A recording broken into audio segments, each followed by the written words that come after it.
Hey guys, how's it going? Getting set up here. Mortar, what's up, man? Okay, I'm going to get set up on Facebook.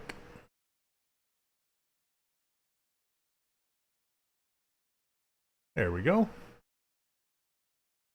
Awesome, awesome.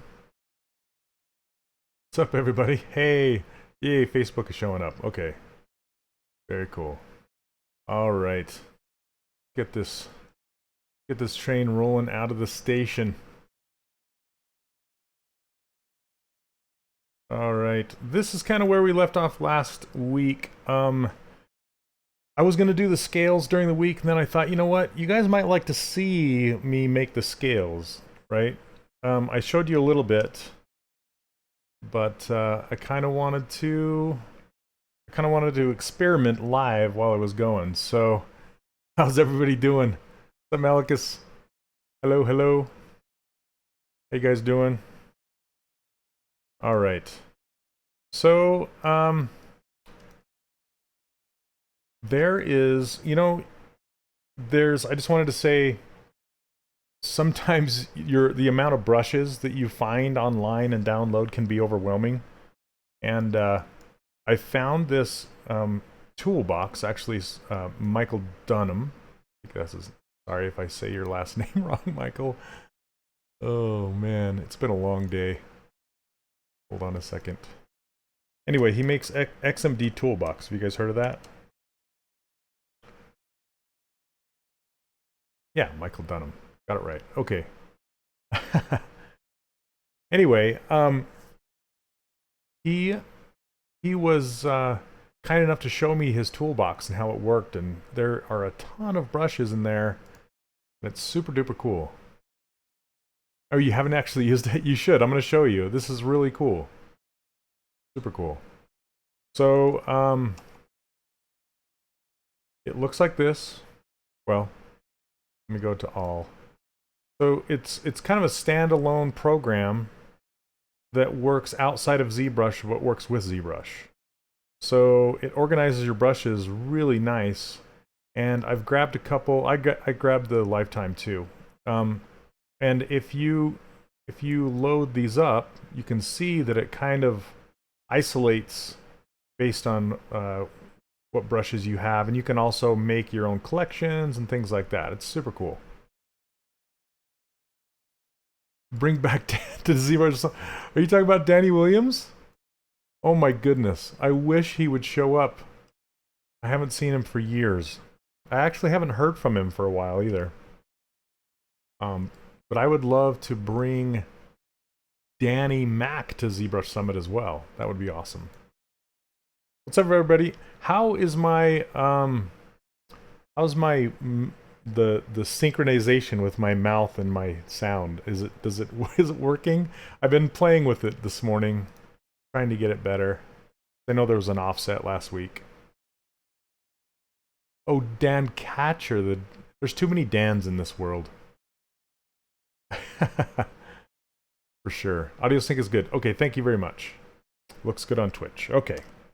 Awesome, awesome. Okay, so I was messing around with, I grabbed a bunch of scale brushes on that Xmp Toolbox, and I was messing around with them. Pretty fun. I found a few, and basically how it works is after you get these loaded up, you just double click on it, and it loads it right up into here. Super nice.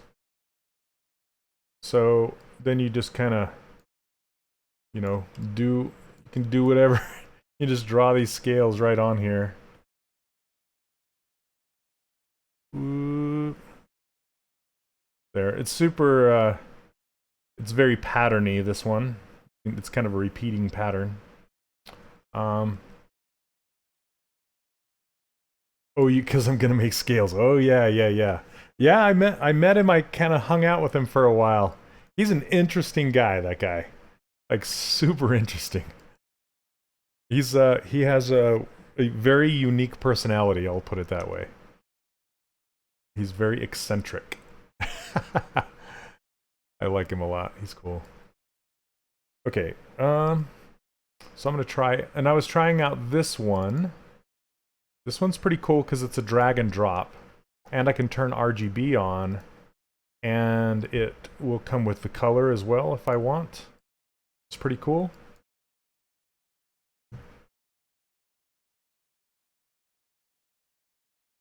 Hey Moonmix, how you doing, man? Thanks so much. Yes. So what Moonmix just posted was links to the original artists from this artwork. This top one is done by Kevin Keele, and this one was also done by Kevin Keele. I'll show you. You guys just brand new to the stream. This is kind of, I'm doing a mixture of all of these concepts. And basically how it worked was, this was the very first image that I saw. Let me move this ring so you can see it. This was the one that inspired the whole thing. After Kevin drew this, I'm just like, so I worked with Kevin at Avalanche. He's a super cool guy. Used to carpool with him. He's a huge Dark Souls fan, and he likes horror movies and stuff. Super, super cool guy. Miss working with that guy. So he drew this one. He does really cool pen and ink with these white highlights. And I love this mid-action pose. Looks like the sheriff going after the bad guys, and it's just such a cool image of him riding a dinosaur rather than a horse, you know. So that was cool, but the cowboy wasn't very detailed. It was just a regular cowboy, you know, not too intricate, I guess. So I asked him if he had a moment to paint up, and this was also from the side. It's really difficult to model characters when they're drawn from the side profile or the front profile only, because you have to figure out a whole bunch of stuff. So I was just asking him if he would mind painting it up and detailing out the cowboy a little bit more. And this is the second one he did, which is outstanding. I love the colors and stuff like that, and the face is really cool.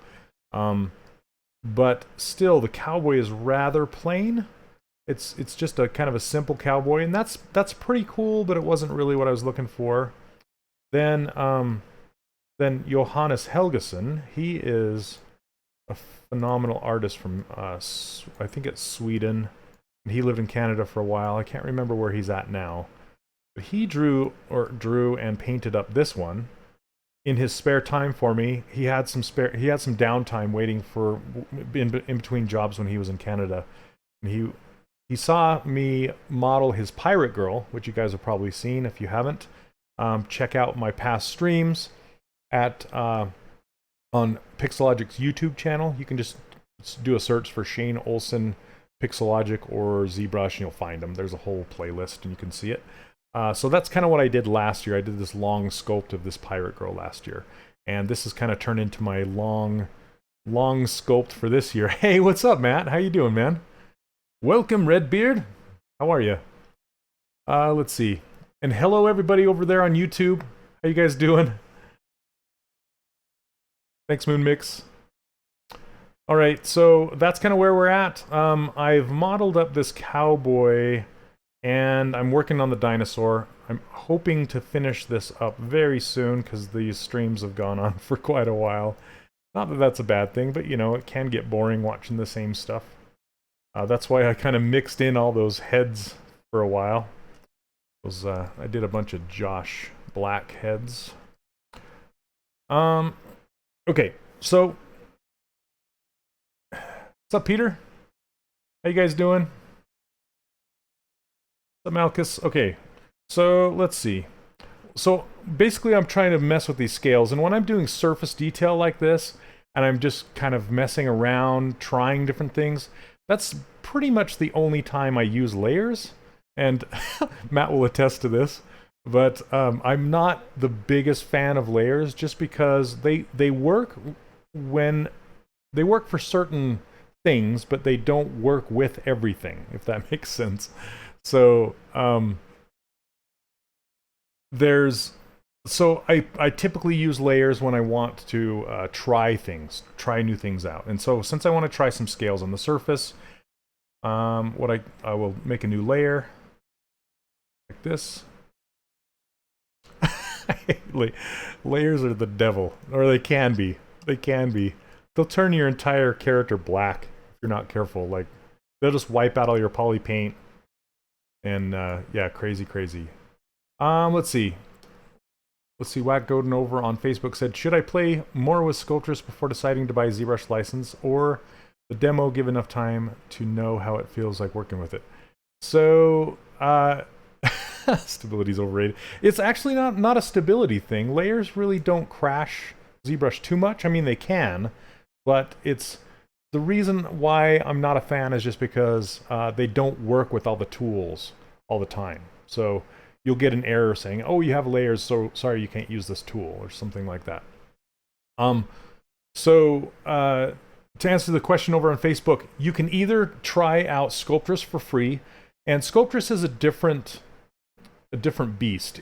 It'll let you get in there and just kind of play around and see if you even like digital sculpting. It's really fun to get in there. And I actually made I made a YouTube, if you just go do a search on YouTube for Shane Olson Sculptress, I made an old video that people still love, and I kind of show you how to use Sculptress. So if you want to check that out, it's out there. And then, but there's also ZBrush Core.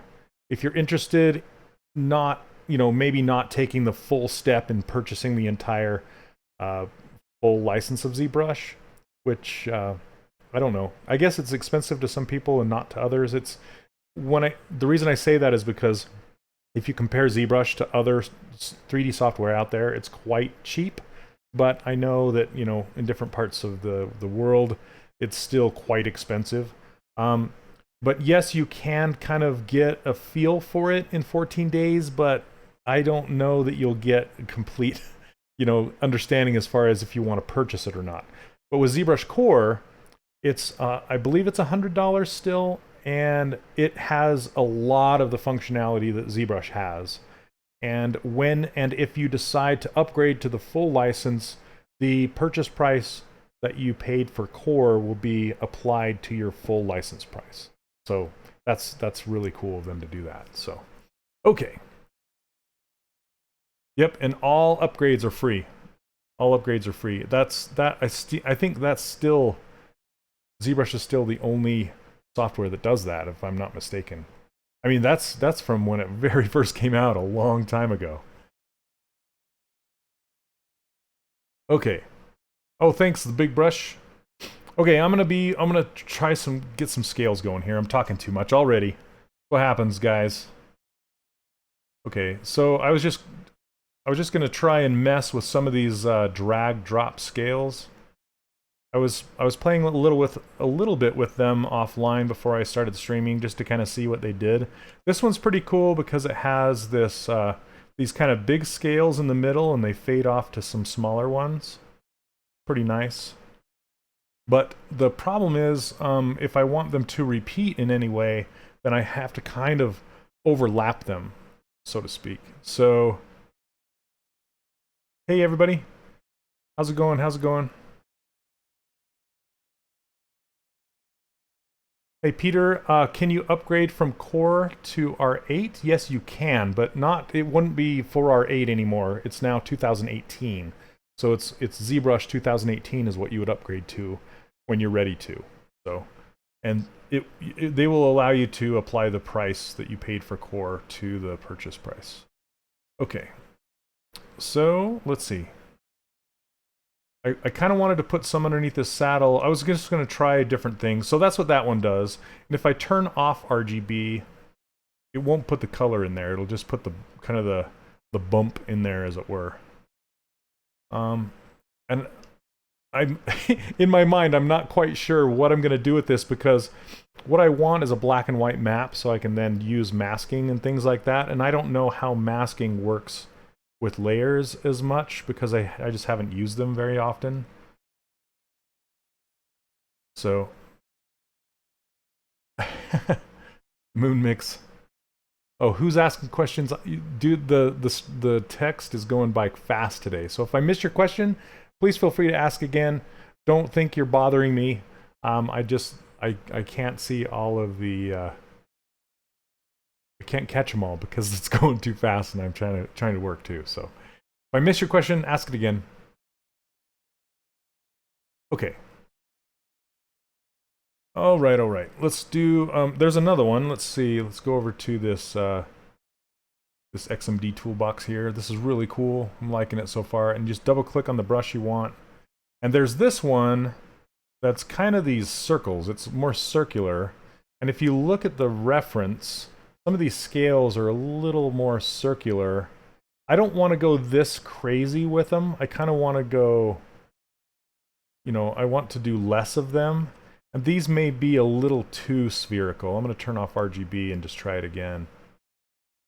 Then I'd have to kind of come down here and just patchwork them in. Something like that. And I like them, but they're a little too perfectly spherical, if that's a word. And what's cool too is I can make different layers and try different ones. I can populate him out with just the circles and then just kind of sit back and say, do I like that or not? And then one cool thing about layers is you can amplify, like increase them or decrease them as far as this slider goes. I'll show you that too. So let's see, I'm going to try some other ones. There's this way, so this one is further apart. Let's see. Okay, we'll get to those in a minute. These are actual scales. Like I could drag them out.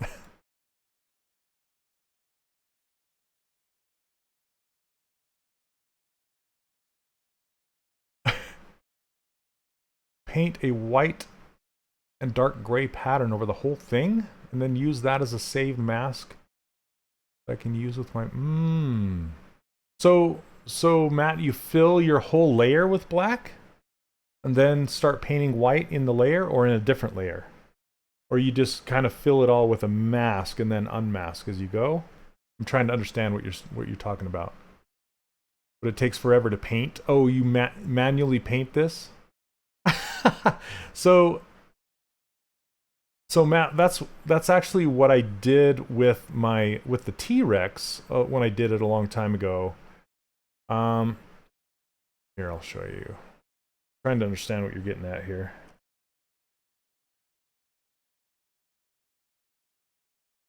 You remember that T-Rex I did for Pluralsight? What's up, Blands?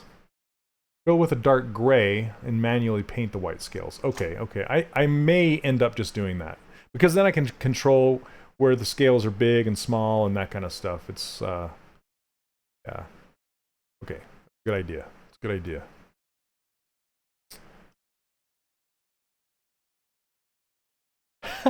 They have really used my T-Rex over there at Pluralsight. So this is a T-Rex I did a long time ago. I think I was actually working with you, Matt, when I did this. But that's pretty much how I did it a little differently, but I hand painted the mask for this.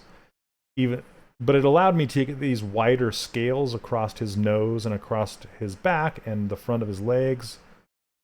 Stuff like that. But yeah, these then you can create a normal map out of it. It's really cool, and you can paint him up the toes and all that. So it's crazy how much Pluralsight has used this T-Rex that I made. This was also a Kevin Keele design, by the way. Kevin Keele designed this T-Rex. So, okay. Anyway, history. But do you guys maybe want to sit and watch me paint masks? I don't know. We'll see. I may just ditch it and do it by hand later when it's not live stream. Hey, what's up, Hired Gun? How you doing? Oh, dark gray, so you can see your model, so it's not just... Okay, I'm gonna see what I'm gonna try what you're talking about. So like something like this. Oh, I think fill doesn't work with layers. Why would it? Why would it? You hated life when you did it, but it works. Okay. So this is what Matt's talking about. Thanks, Matt, by the way. So fill object does not work with layers. You have to manually fill it with dark gray like this. And now you can see. Yeah, the head is on a different subtool, so I'm not messing with that. Then basically what Matt was talking about is going to white, come in here, and just start to paint out these little pain in the butt scales. I'm going to solo it. Something like this. Then what you can do is, well, maybe not symmetrical, but what you can do is you can use mask by intensity after that. So then you can use it for a mask and then use it to color your poly paint later on. You said you hated your life. So, oh, Xmd Toolbox, sure. So, if you just do a Google search for Xmd Toolbox, you will find it, and it's free. So the actual toolbox, Matt, you got to check this out, by the way, if you haven't already. But Xmd Toolbox is basically a really nice way to organize your brushes, and it's a standalone outside of ZBrush, and you can just install it, and then it will go and grab all of your brushes in the known locations and pack them into one big kind of area, and then you can make little groups of brushes if you want. I haven't gotten into that yet, that part of it, but you can also purchase brushes from XMD, and they're pretty cool. So that's kind of where I got these scales from. I was trying them out. So I want to do these in a little bit. I'm going to just do RGB and not Z-add just to see what they look like. Yeah, look at this.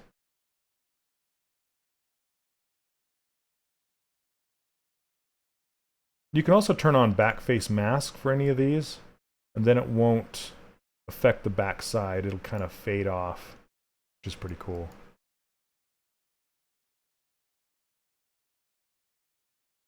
$20?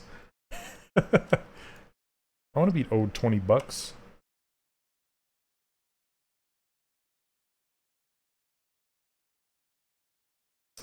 Sorry, I've got to find the one I was messing with earlier.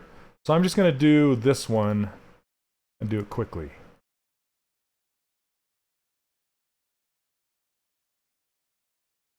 Ah. You're feeling the guilt because you found a pirated version. You have to save the project. Oh, right, or it doesn't save the mask. You're right, Mordecai.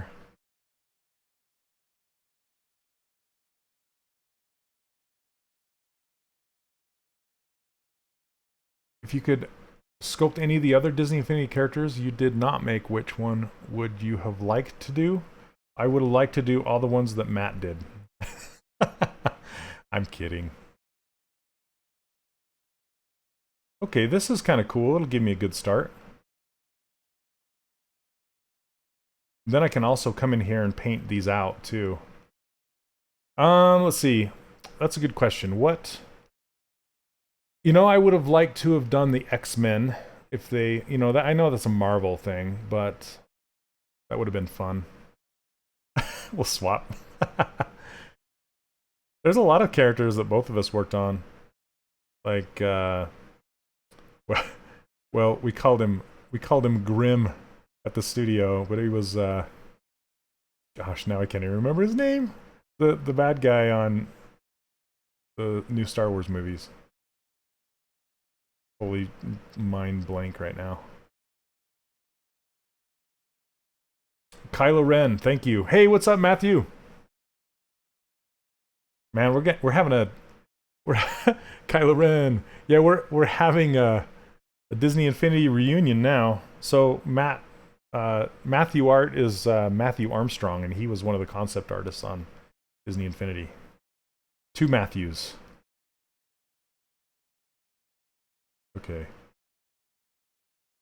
I'm just putting one here and one here. Because I don't know why.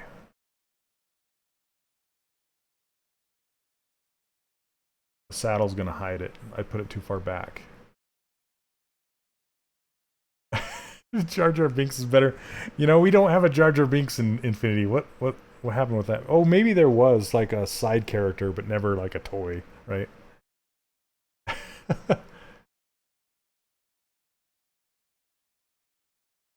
Dino spots, yes, dino spots. Okay. Oh, it is. How do you use the reader with? Do you have to use the reader with the PC version, or are they all just unlocked and available? You can play as anyone. That's interesting. Okay, I'm just gonna grab this paintbrush, grab this color, and just see I can paint out some of these small ones that I don't want, and come back in there. Pretty cool.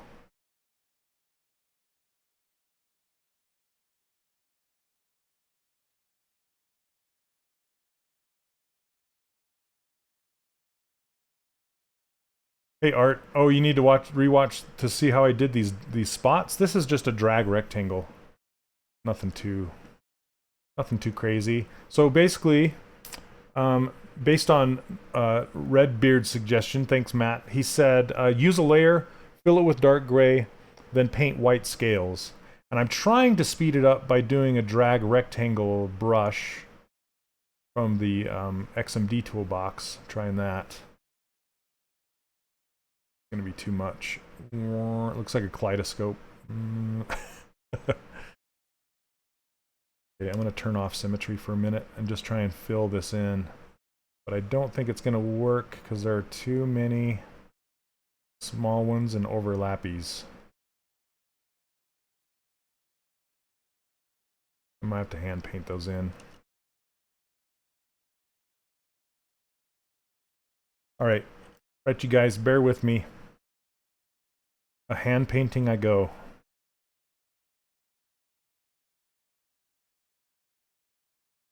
Whoops, I forgot to turn on my symmetry back on.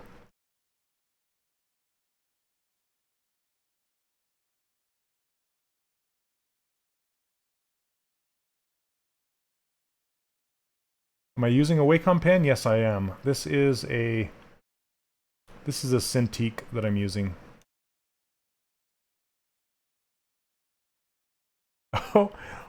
Oh man. Okay, I forgot about this. So if you have a layer and you hold down Alt, it actually erases the color back down to show you the original color on the layer underneath it. I forgot about that.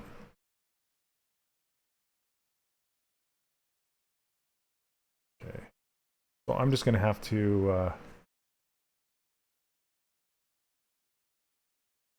to keep color picking.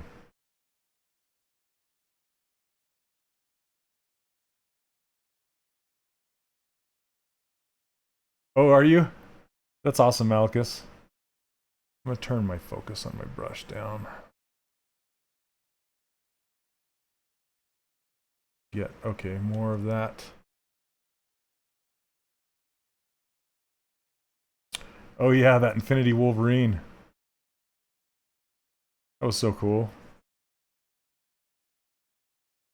There was a fan that actually modeled a bunch of the X-Men. I'm trying to remember his name. You can find him on ArtStation. Really cool.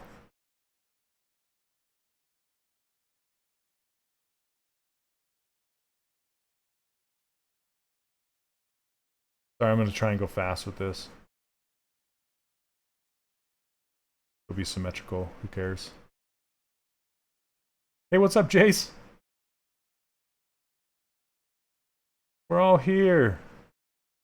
Jason's another one that worked at Avalanche. J Nuke.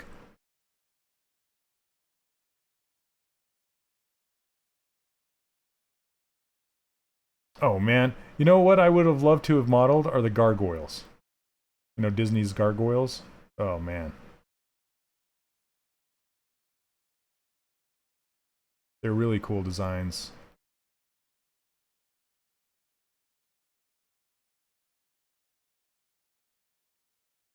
This is looking more like a giraffe or something.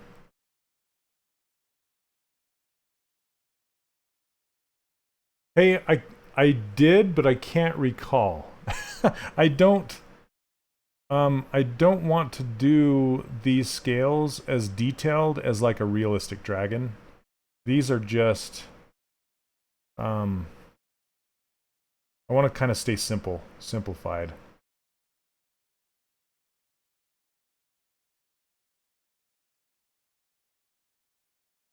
This intensity down so it's not so white.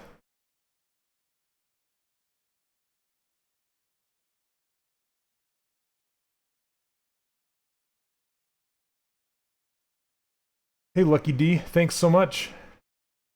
Oh, you missed the first one. So, I'm actually going to, I'm going to be opening it very soon, probably in the next few weeks. Yeah, thanks for asking.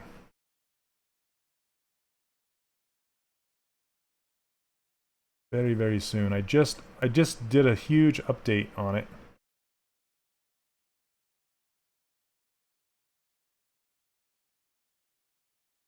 So I do these industry pro interviews, and I just did one with a guy named Tyler Bolyard. He works for Disney Feature. He was super kind enough to share his time with me, and we had really cool conversations about how he does textures on the princesses and Wreck-It Ralph, and just kind of his career and how he got to where he is, and really cool.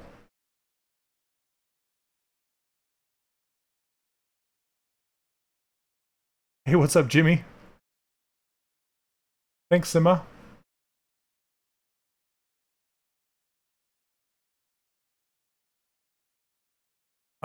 Lucky, it's actually it's a bit of both. I don't like to talk about them too much because this is Pixelogic's Twitch channel. So if it was my own personal channel, I'd talk about it more. But I have a community and I do give feedback. It's a little different than other online courses where there are pre-recorded videos, but I don't give feedback to every student every week. That would be completely overwhelming. So instead, I've actually modeled my course around how ZBrush does things, which is buy it once and your updates are free for life. I like that personally, so that's why I did it. And so far people have enjoyed that. And I also do, since it's lifetime access, there's no deadline. You know, there's no push to get anything done. So instead, well, to help with that, I guess, what I've done is I do these student challenges. Like, sometimes they're a month long, sometimes 2 months long. And I base them on some kind of either like a certain concept artist or I'm just putting little tiny ones just to break it up here. Or like a holiday or something like that.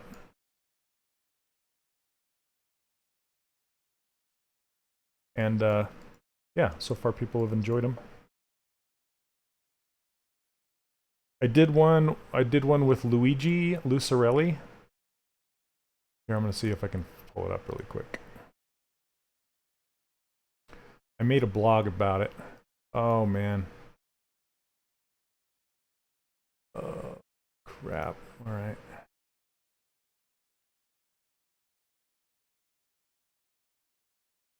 Hold on. Bear with me for a moment, guys, please.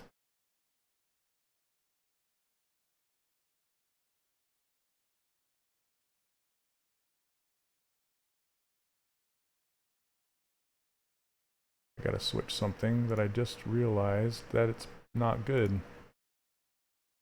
There we go. Holy. All right. Okay.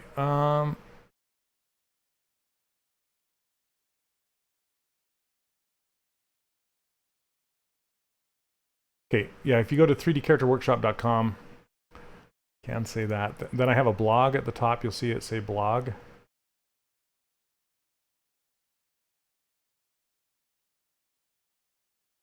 And then you can see the Luigi challenge right here. So these are all work from my students, and I give away prizes and stuff. And here, and I always try to get industry pros for as judges. So the last contest, I got Weston from Carbine, I got Matthew Keene from Firaxis, and Joe Pickup, and he's a freelance artist, and of course Luigi, the concept artist himself. And you can see a whole bunch of what the students did. It's really fun. So you want to check that out. Okay.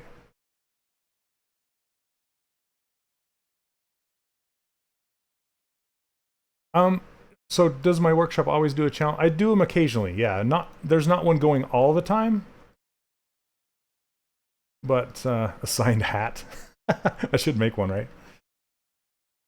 That'd be funny. Oh yeah, Matthew was one of my first students, Matthew Art.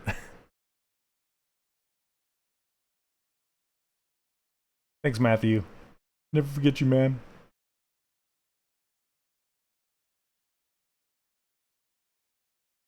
Okay, I'm going to paint out these little guys. Just kind of continue these down the neck here.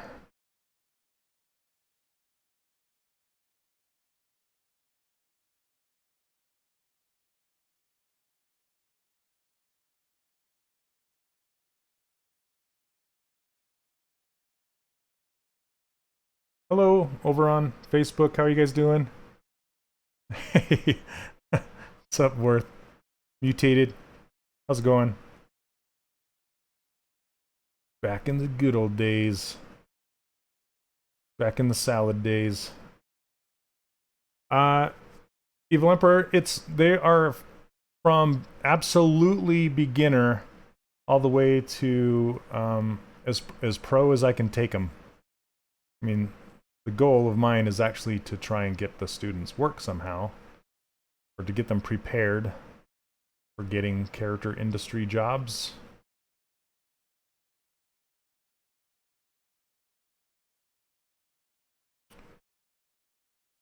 Kind of looking like a giraffe.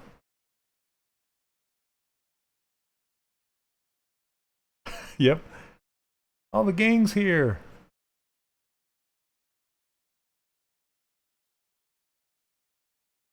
So Mutated Jellyfish actually worked at Avalanche 2 on the Toy Box team.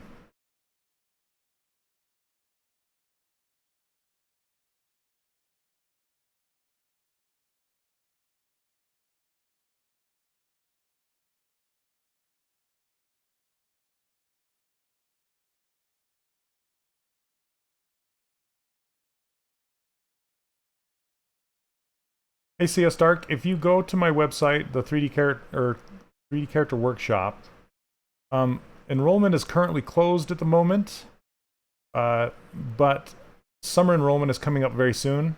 And if you want to learn more about that, just get on my newsletter. It says sign up here, or sign up to be notified, and you'll be notified when the class is open for enrollment again.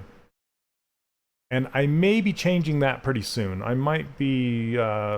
may just change it to be open all the time. I'm trying to debate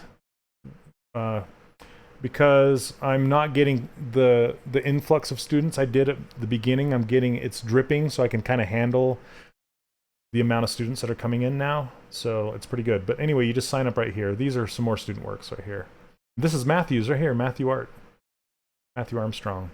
And here are some from like the Halloween challenge right here.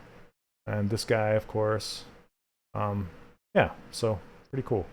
If you want to see more, there's a blockout gallery right here and a high-res gallery right here. Anyway, oh, let me... I'm going to show you something.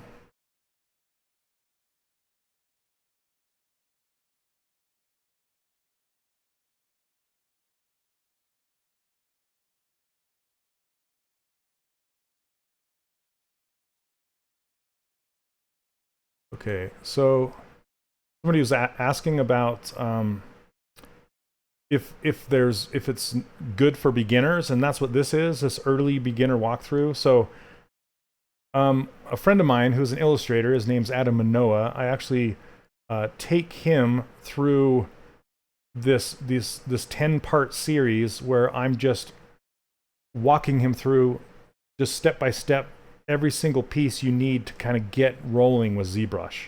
And I spent, I think, 2 hours with him, almost 3 hours, I think. That's this 10-part series, that's what that is. Then I do this male bust mini course, which is it's like the entire course packaged into a very small bite-sized package where you're not overwhelmed with an entire character. So then you can do that next, and then this is the full course right here. So there's so far there's 7 modules. I plan on adding more later.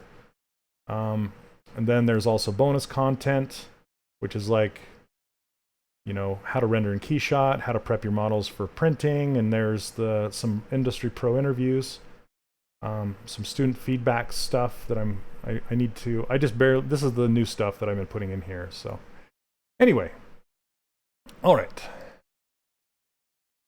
back to that. So how do you participate? It's student challenges. So just join the community, and if you're a student, and then you can participate in the challenges. Yeah, they're student-only challenges.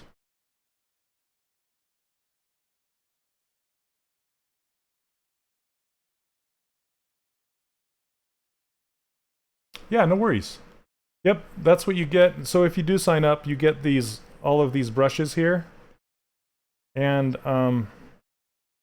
my user interface over here, the whole thing, and my ruler file that'll help you with the scaling your character.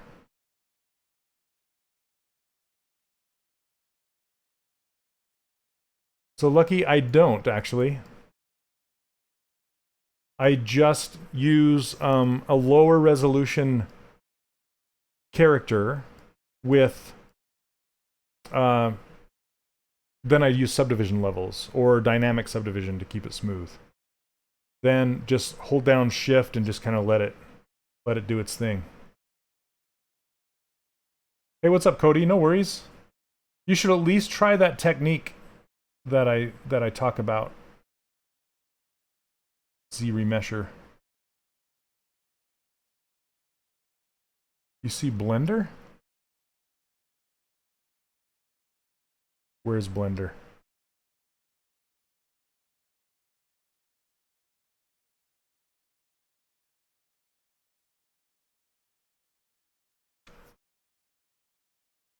Helgeson, how many years? I've been doing this for about 18 years. I started in 1997, 98.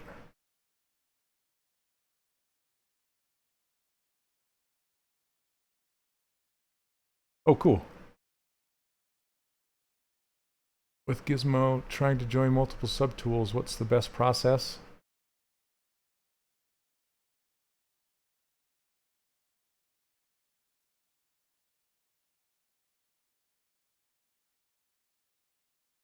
Oh, so basically you can do like a remesh by union, then use Z-remesher, and then use keep groups when you do Z-remeshing. That will keep your groups, but the result is not always the best.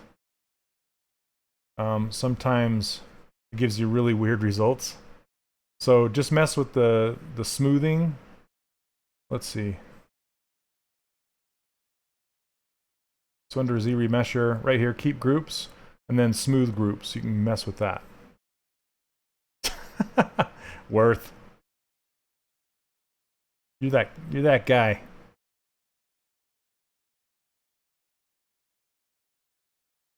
Yeah, I was on 3D Studio Max. That's what I learned on, and then I moved to Maya. And I've used Silo and Modo a little bit. XSI. I was an animator for a while. I did rigging for a while.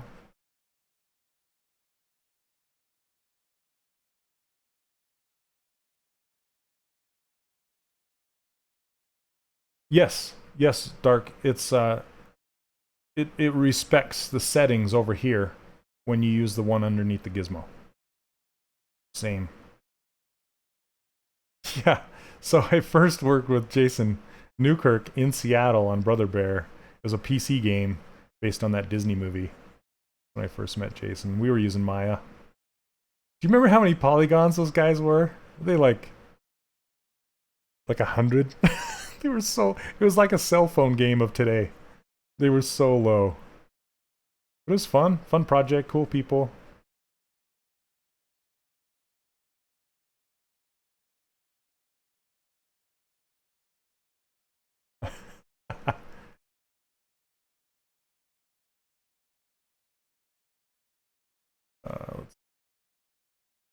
Well, thanks so much. I'll unhide the cowboy so you can see him. That's true. 100 is super low. It was probably like more like 400 or 500. I don't even know. 3D Studio 4. Yeah, that was. So I started on. It was in DOS. Do you remember when it was in DOS? 3D Studio version 3, version 2. And then Softimage was on, or like Alias Wavefront. It was only on the silicone workstations that were like 12 grand a piece. Yeah, that's right. So I went to school with Jace at the Art Institute.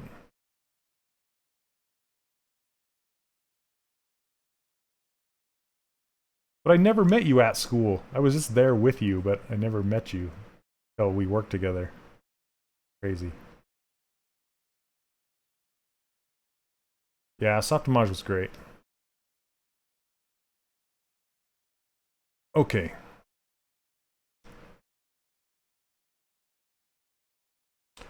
And underneath the saddle's not the best, but we're not going to care right now. We're just going to leave it.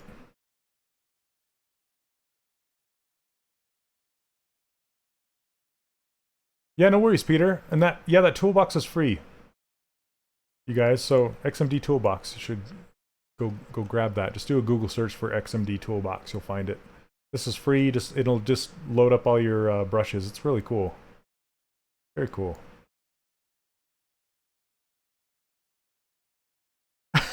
Moon Mix, yep. And done. Thanks, guys. See you later. Oh, funny. I'm going to put some more down this arm, and then I'll be done.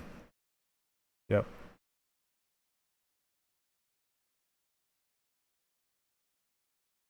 You guys are like, I want a refund.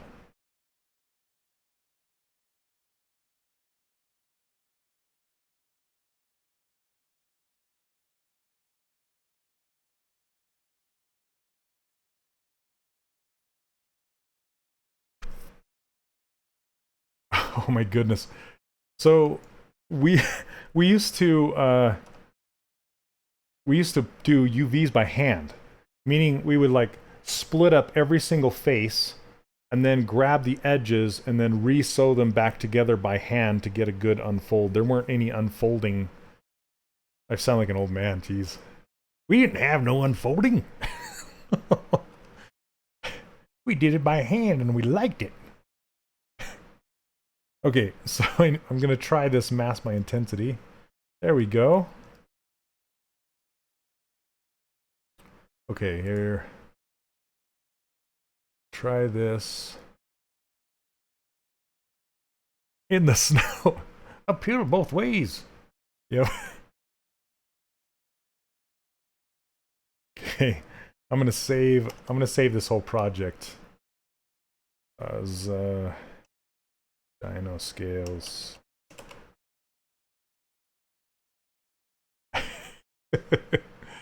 Yep.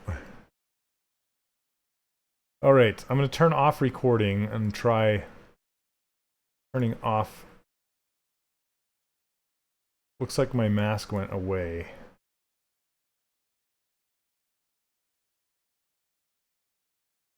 Come on, mask by intensity. I want it to stay. I guess it's only in that it only stays in that layer.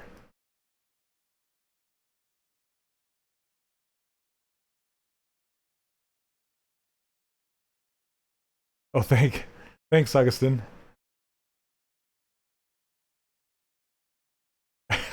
On Lightwave.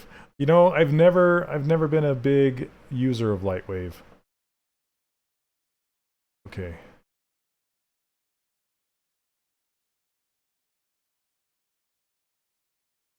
I don't know if did Matt take off? Redbeard, are you still around? Probably done listening to me. Okay.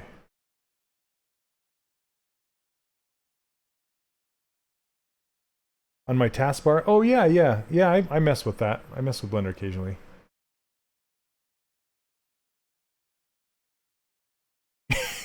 Uberbar.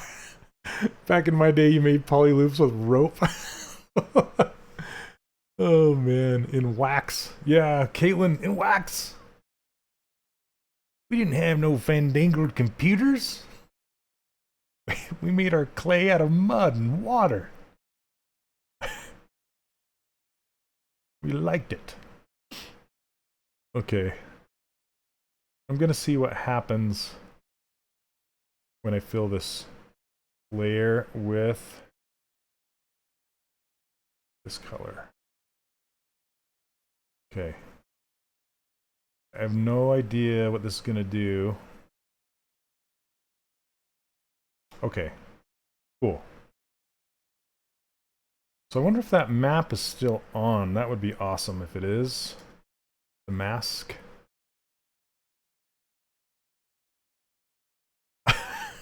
Or the lens flare of 3D. Right? Yeah, he really looks like a giraffe. Alright. So I'm gonna grab a lighter color. Like this. Just kind of run it over with the airbrush here.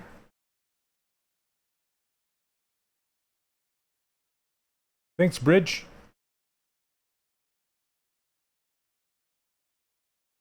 So I'm gonna see if I can hide this one and still paint. No.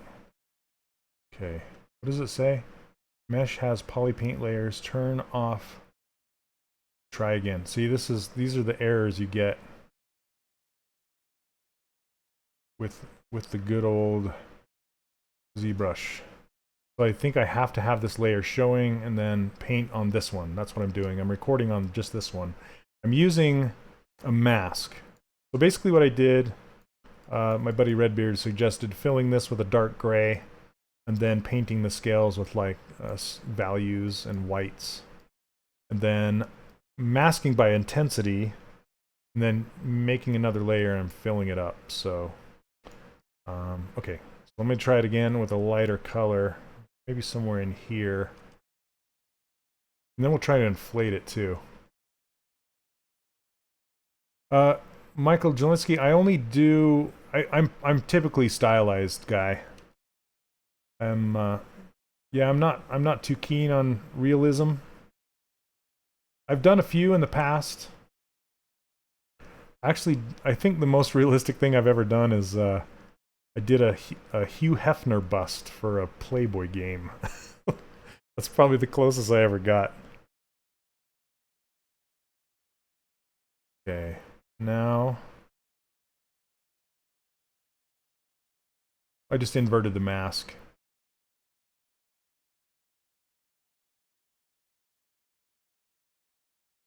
But it's still kind of stylized. Hey, what's up, guys? Okay, so now I'm going to try to inflate this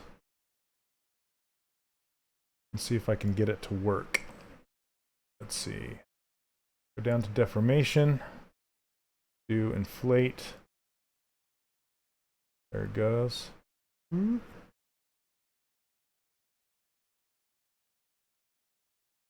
Oh yeah, Uber, you're right. Yeah, that scorpion was pretty realistic.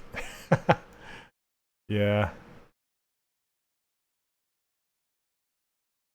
Okay, so I inflated all these scales. Let's go back to layers and hide this one.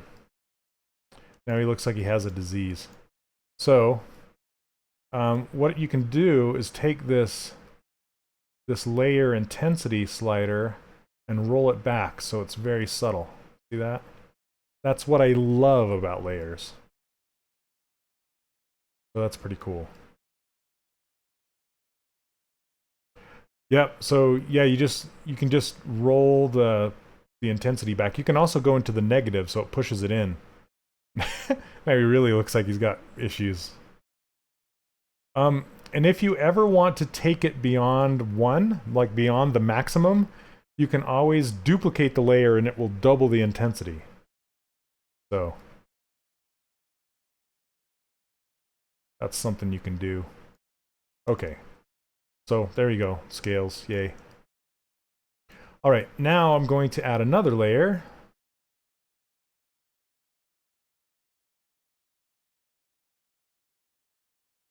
And I don't know if I can...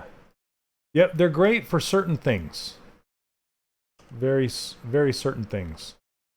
Okay. And surface detail is one of those things that they're great for.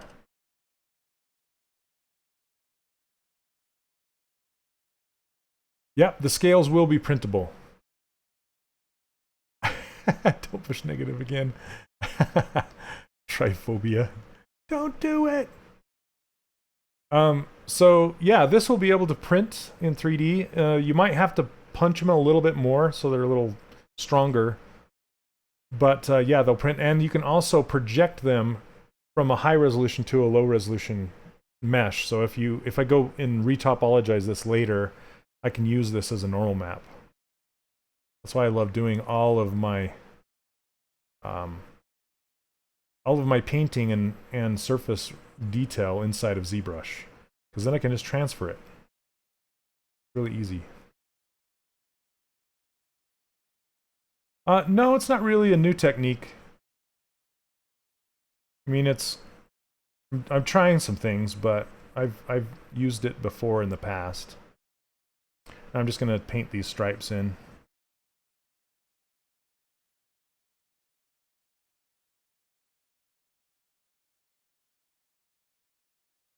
Painting the stripes.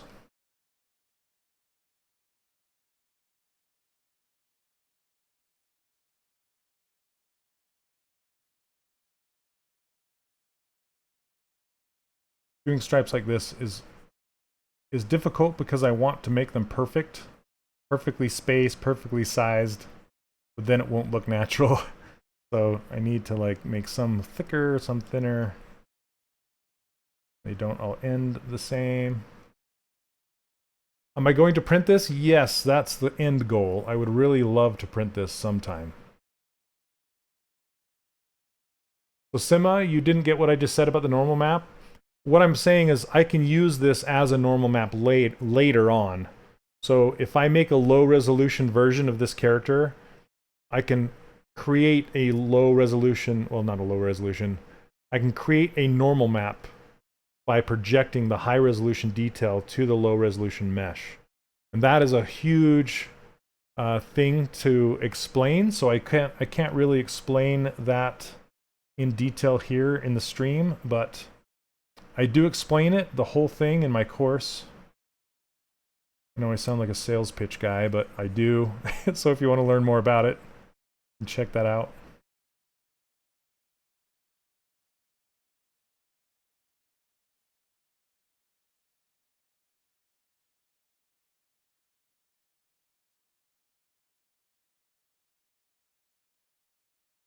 Hey Sandro, I'm sorry, I don't understand what you're saying. I wish I spoke Spanish. I do not. If somebody could translate, that'd be great. Oh, it just ended up that this was right on the saddle.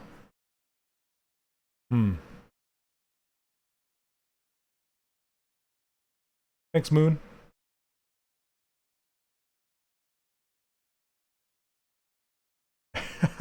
Hey, thanks, Matt. I'm going to try and print it out so the dinosaur is about this long. So the cowboy is about the size of a Disney Infinity character, about like that. I'm gonna pose him in that full run, just like this one. So I might need to put some metal up inside of his leg to get him to stay, you know, standing. I don't know, Caitlin, are you still here? Maybe you can help me out with that. Have you ever done that? Had a character that's like really hard to balance?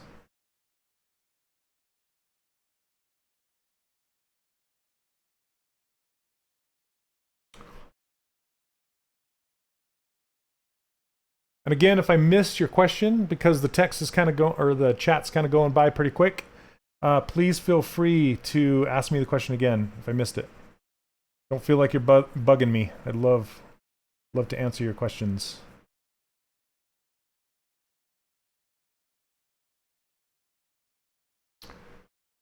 So when you 3D print it, you'll have to repaint it, correct? Yes.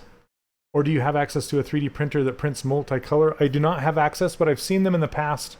I know they're getting better, but typically the ones I've seen in the past, they're printed with like kind of sand, like grains of plastic sand, and then they inject like an inkjet at the same time, so they color the surface. But a lot of times the color will bleed into other areas, and the surface texture when it's done is not the best. I'm not the biggest fan of it. Okay, so will you show us how you prepare your model for 3D print? I don't know if I'll get into that on the stream. Again, I do have I talk about that in my course.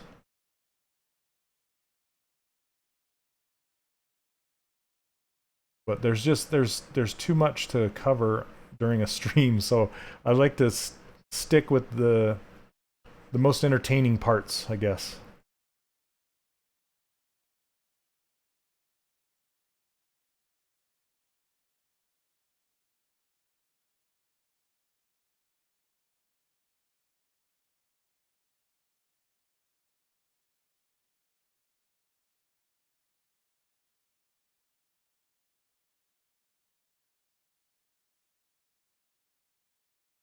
Okay.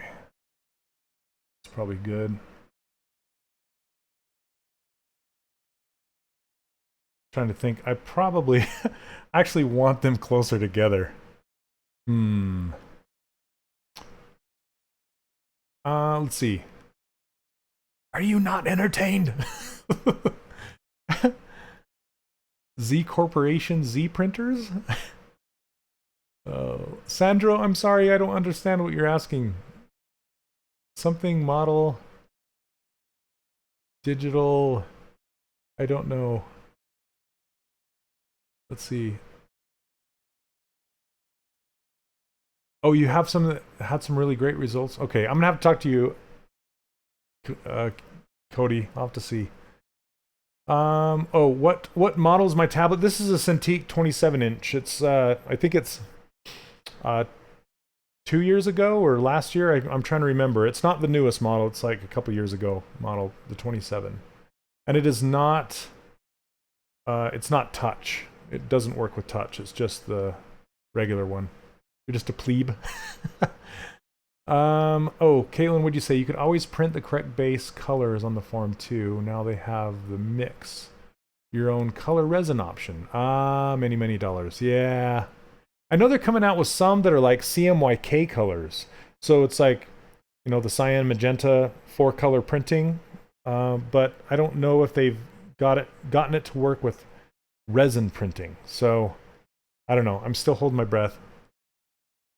But I think what I'm going to do for this dinosaur's leg, though, I don't know if it was Caitlin, if you suggested it. I can't recall. But is to print the leg in 2 pieces, so 2 halves, and then with a plug, so I can actually like stick some metal inside that leg and then push it together and stick it up in there, so it'll kind of hold. But we'll see. We'll see when we get there. It'll probably just break every time. All right.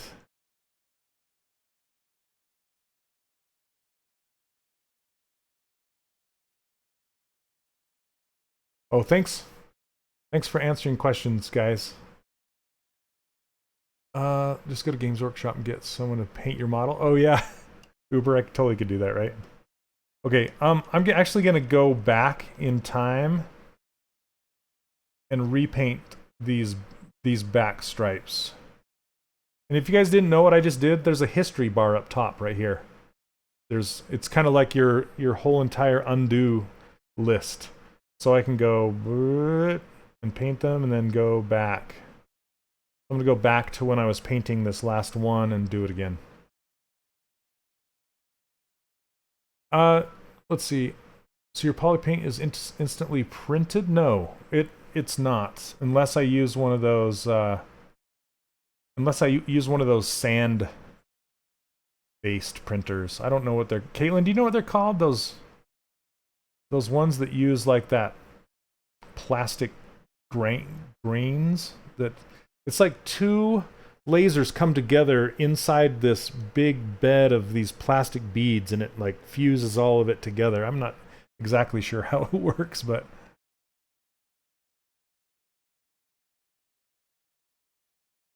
okay, I'm just gonna do these again, but a little closer and a little rougher too. I don't want them so perfect.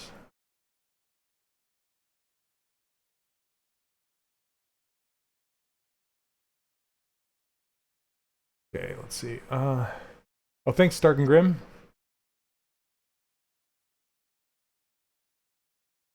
Appreciate it much.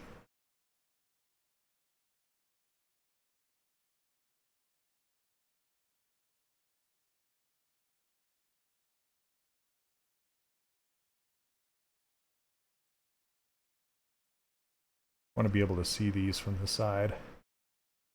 So the reason I'm even painting with poly paint is for the game model and the high resolution renders. So this will not transfer to 3D print. I can use it as kind of a guide. You know, I can look at it and kind of, but typically you hand paint it when it's done, print it out in gray. It's 4 a.m. All right. Thanks for stopping by, man.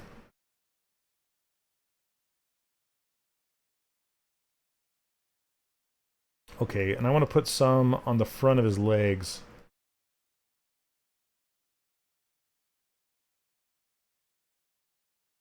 Kind of like... Oh, really? Ooh, I'm going to have to ask him about that.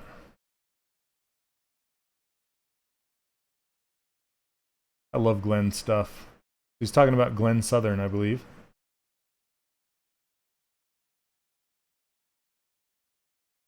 He does. Oh, did you see what happened with this form? Oh, man.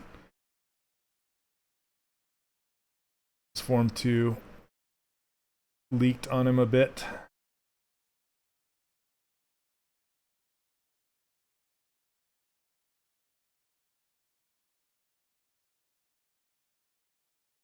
Yep, airbrush, like on the actual final product, is great.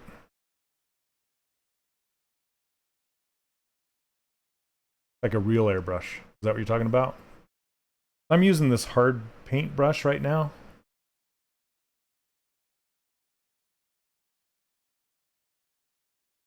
There we go. That's pretty cool. I'm liking that. All right, now I want to get these, see these bumps down here on his feet?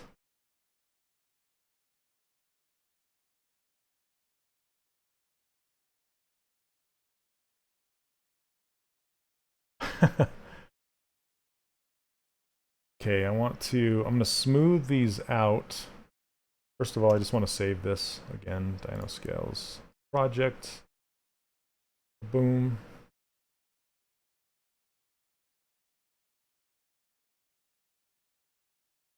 Oh, really? Oh, man.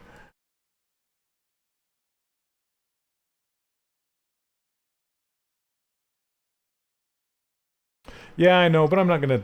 I know there's scales, not bumps, but I don't want to take the time to do it right now on a stream. I might go back and do it. That's why I put these on a layer. So, here, check this out.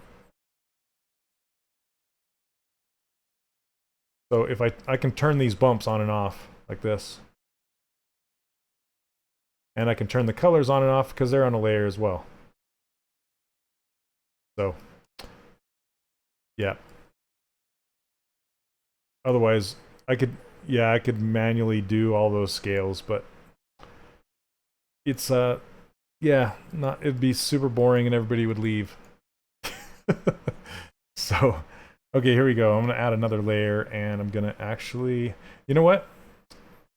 I'm not going to kill this layer and turn these two off. And if you turn off all the layers, you're actually affecting the original, the main base. I'm trying to think of what I want to do with this. I think I do want to put it in a layer. I'll do it. I'll put it in a layer.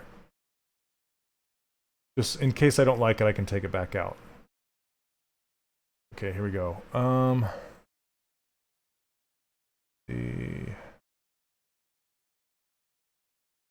This one? No. This one. Right here. Okay.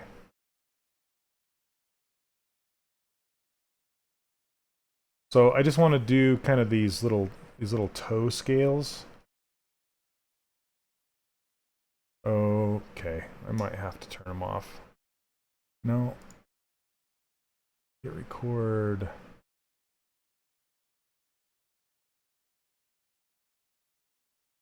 Okay, there we go.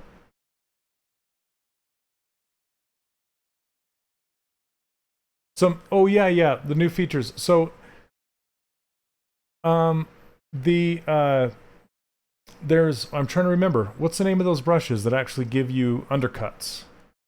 I haven't used them too much yet, so I'm gonna smooth this out. Get it ready. Yeah, there are some brand new brushes where you can put them in. I'm gonna try and crank the intensity on this. VDM, thank you. Yep, VDM brushes.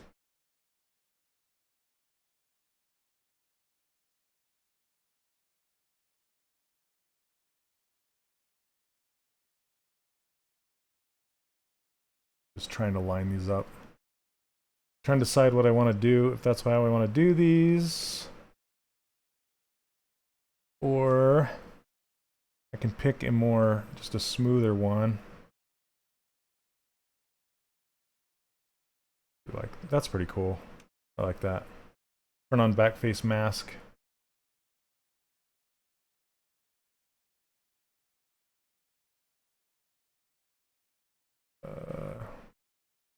Trying to decide how tight I want them. Maybe like this.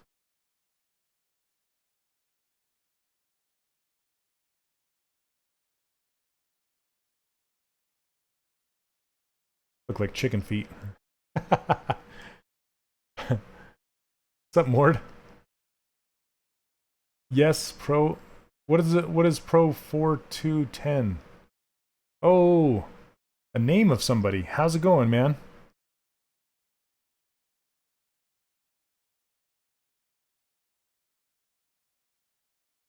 I thought it was like a printer or something. That's funny.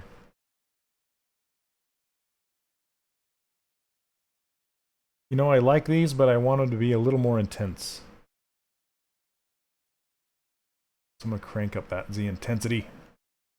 See if I can get these to really... Maybe not that much. Holy cow. Okay.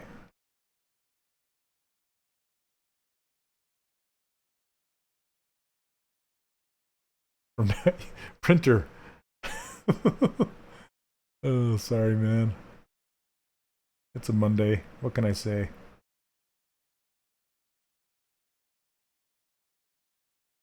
I'm gonna have to go clean up those little lines.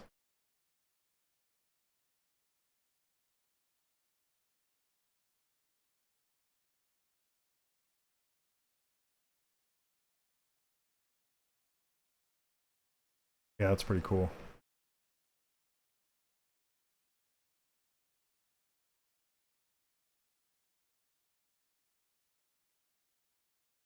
Let's see. Let me catch up on chat. Transpose Master will let you move other subtools at the same time. Yes, you can do that. Was somebody asking about that? Yeah, you just use inside the gizmo. If you turn this gizmo on, see this little thing over here? This little check mark thing? This transpose all selected subtools.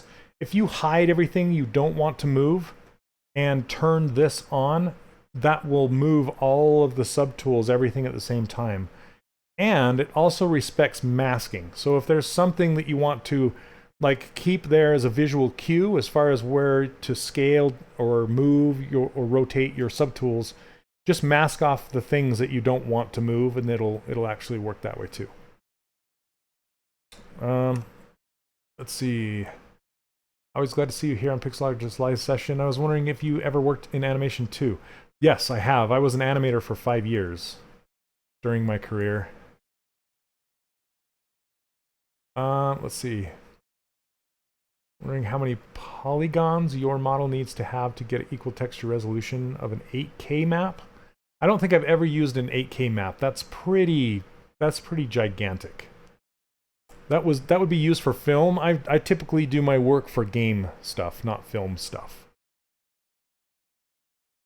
So, but to answer your question, like this guy right now is like his body is trying to think.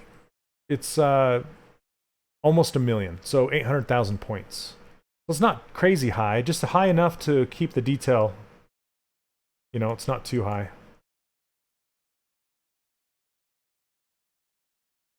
Yep, a Monday after a holiday. That's true. Here in the States, anyway. I might change it to Pro. Because that's what the... it's always making it anyway. Pro 420. All right.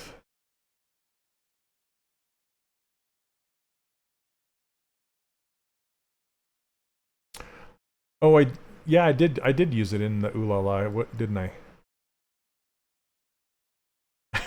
No, a printer. Oh, funny. Okay. So I'm actually just gonna stick with that. I'm gonna clean up that little line that it left down in here. Smooth that line out.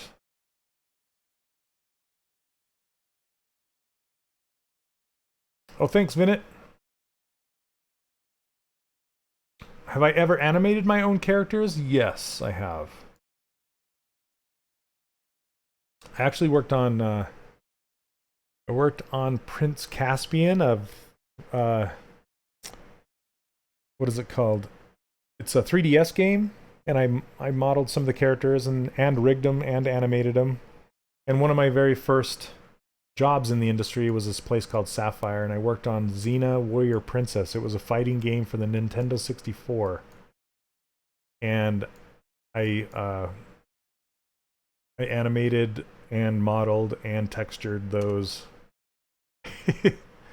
Okay. Yep, Moonmix, my bot Moonmix. I appreciate it, man. Okay, I'm just lightening up the tops of these feet. Then I want to actually add purple underneath there. To the bottoms. Oh, looks like do I have backface on? What's going on? Oh, it's on a layer, that's why. I'm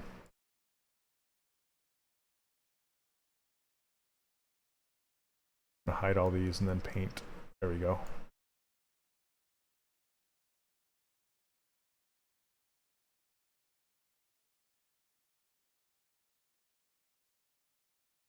Okay.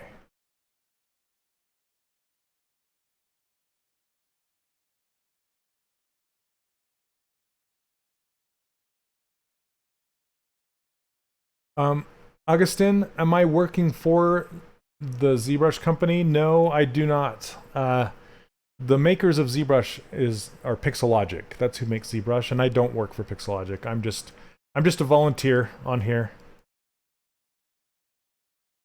I just like to show you guys how I do things. Okay, I can show you guys the cowboy now if you want to see him. He's kind of shoved in the back of the dinosaur right now until I get him posed. Okay.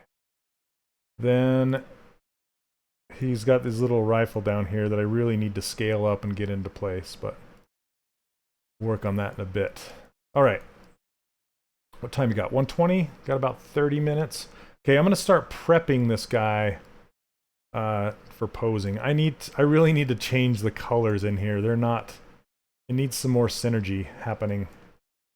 But... okay.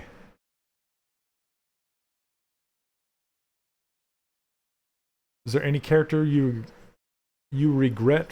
Oh, do I regret making any characters?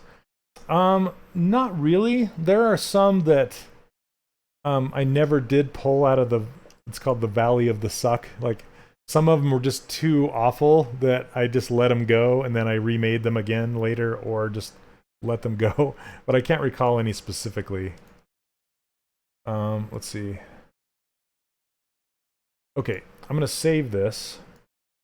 And when you go to pose, if you have something with layers, it's not gonna like it. So I need to go get rid of all my layers now. I just saved this. I need to bake them all down. You can't be in recording mode. You just have to say, let's see, bake all. There we go. So now there aren't any more layers. This is real, but I have it saved if I ever want to go back. Now I'm going to test this out and see if I can pose this. But before I do that, I also want to make sure my rifle can be... it has a live boolean mode thing on it. I want to go hide everything else. These little these start arrows make it really easy to hide things. Okay, let's see. There we go.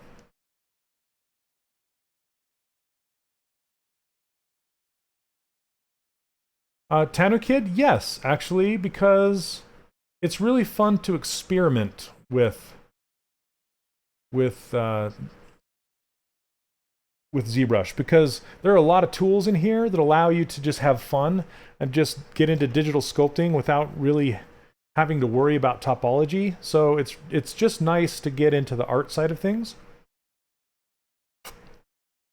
And you don't... So it's just really fun to see if you even like digital sculpting. Like the new Sculptress Pro mode, the Dynamesh mode, and this... there's this brush called Clay Buildup. If you use those brushes, it's just really fun to experiment and just try. You can just start with a sphere and just start going to town with Sculptress Pro mode. So it's fun. You can also grab Sculptress, which is free. You can just try that. Just try playing around with that and see if you like it. All right, Peter. Thanks for stopping by, man. Okay. First game I worked on was for a SNES. Oh, nice.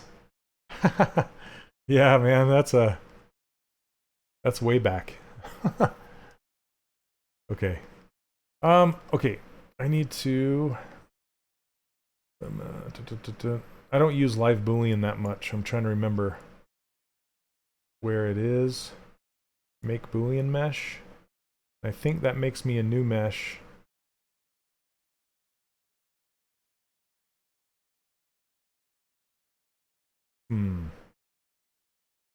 Yep, it did.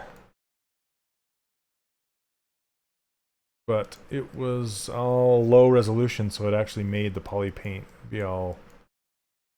Do I like Maso Yoshida's work? I don't know that I've seen that side effects. I probably... yeah, I probably have seen it before, but I couldn't put two and two together. Do I recommend any rigging courses? Nah. There's one out there called Josh Riggs. Josh. Look, maybe do a Google search for Josh Rigging or Josh Riggs. he does some YouTube videos and stuff like that, and I think he does some pretty good stuff. I'm actually trying to work, trying to figure out how to get a rigging course on my site. But okay, let me see if this actually combined everything, which it did. Okay, so when you make a Boolean mesh, it actually goes in and combines everything. It's basically doing a remesh by union to everything.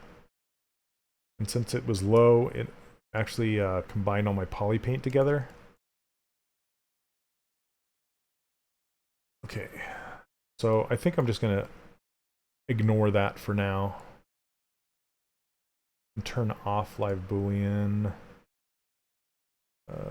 I'm not. I'll do the. I'm gonna pose this rifle later, but I'll leave it there just to be there. Okay, let's unhide this again, and we're gonna try going down into pose mode. Augustine, I can't really talk about money on the chat. So, sorry I can't answer that question here live, because it varies so widely. And it depends on where you know, what country you're in, what your client is, and what the character is. It's just, there's so many variables.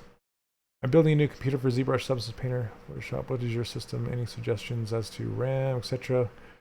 The more, for ZBrush, the more cores, the better. It also benefits from as much RAM as you can afford.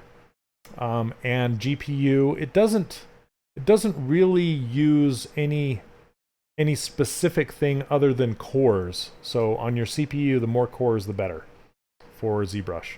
But for programs in general, my machine currently is it's a Ryzen 1700. So it's the first time I've gone with AMD, but I'm probably going to go back to Intel afterwards. And it's not giving me any problems anymore. It was in the past, but it's not anymore.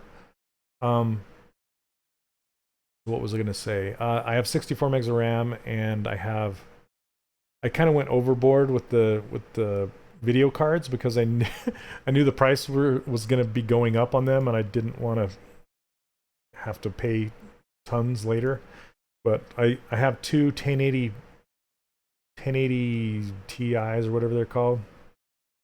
So that's a little overboard. You only need one good video card. Okay. So live Boolean's off. I'm going to just try this T-pose mesh.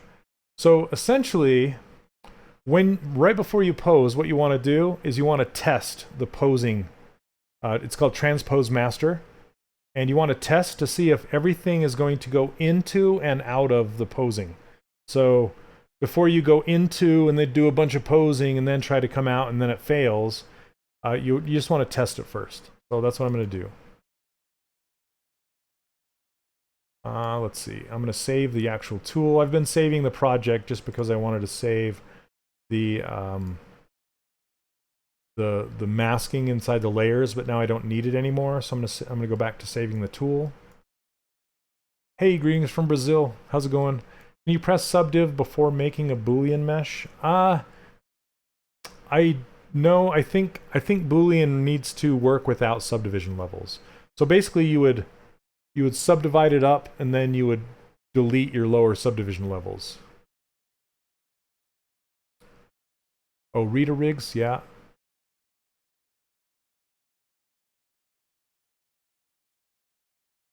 Am I going to retopo? I might. I don't know. Not in one of my streams because I use something that is not ZBrush.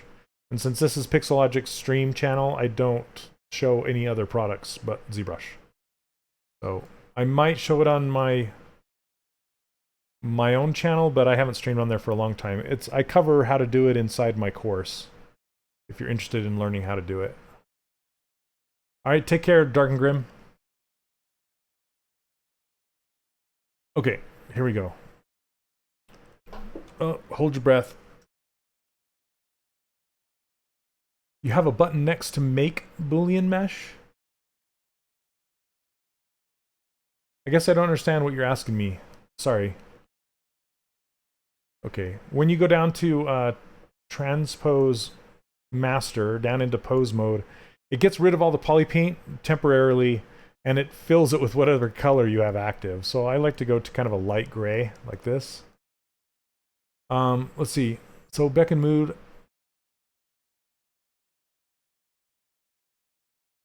Oh, are you talking about this one? Oh, allow dynamic subdivisions. Oh. Yeah, thanks. Okay. Okay, I don't think... Oh, yeah, I have not tried that. Thank you very much. I'll have to try that. Okay, thanks so much. I learned something today. Yes. Okay, I'll try that. Thanks so much, guys. Okay, so now that we've done this, I don't want to pose anything. I want to test to make sure it can go back out. So I'm going to click on my T-pose, and it's just going back up. And there are certain things that can make this not work, like layers, for example, or masks sometimes have issues, or if you have two things with the same name, it'll cause issues. You can see it kind of cooking through the right-hand side there. Tick tock, tick tock.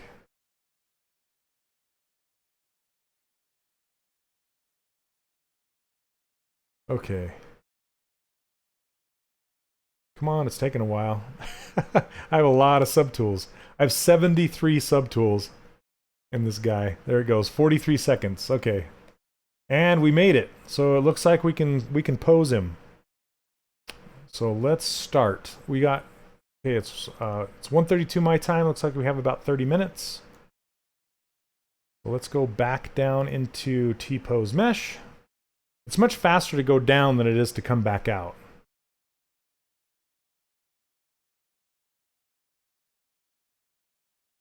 Thanks for joining me today, guys. There's a lot of people watching. I appreciate it. Okay, so... Oh, it looks like I didn't do my... Okay, that may or may not be a problem. But I should have deleted my my Sculptress Pro version of the head before I did this. But you can see it pushed everything else down to the lowest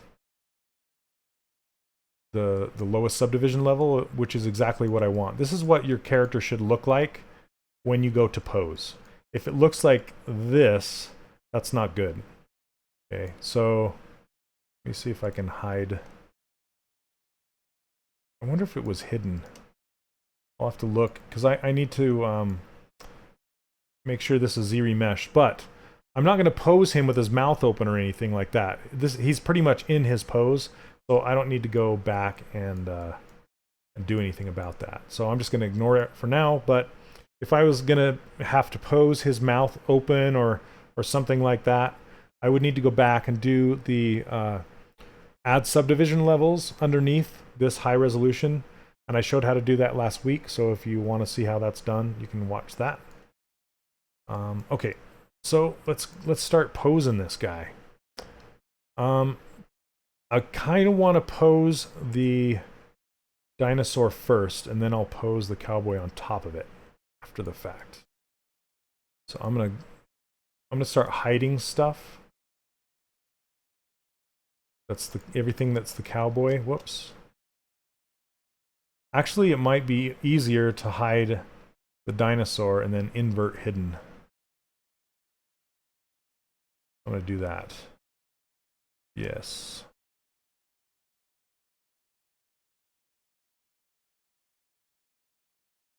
Okay. I guess I don't need the rifle either.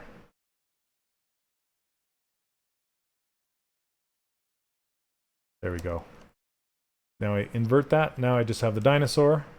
And I'm going to hide or delete these other references out of here. I don't need them. And make this one bigger. This is kind of the pose I'm going for right here. Okay. And what I typically do when I go to pose something, is I will pose it like, I think of it like a tree.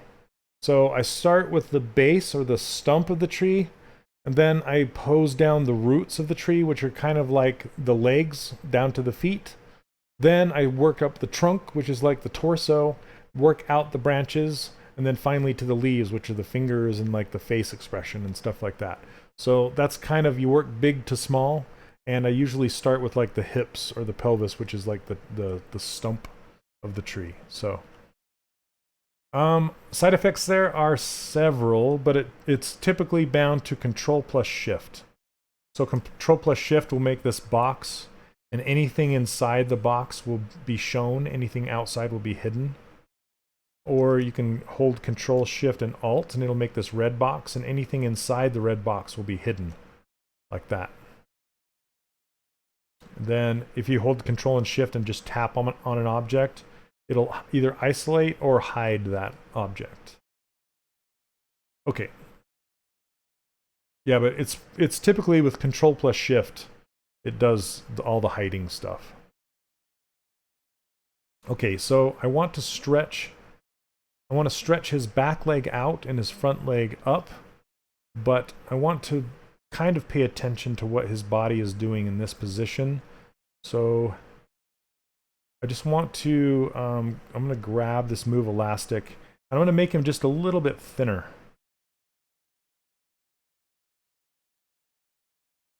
Kind of squish him around a little bit.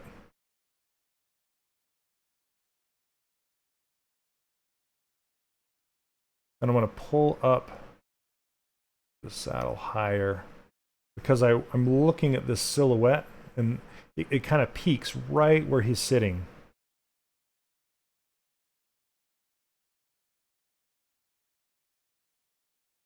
Okay. I kind of modeled him knowing that I was going to put him in this pose too, so it's partially already there. Hey, what's up, Official White Circus? How you doing? Okay. I'm gonna work on the back leg first, then this squished his right leg is going to be harder to pose than the back one. So I kind of want to get this stretched out to see what it's going to look like. I'm going to switch to my mask lasso. When you're posing, mask lasso is your friend. And I don't care that it's going to be masking off the other side right now. I'm just worried about this leg. Then I will unmask it like this.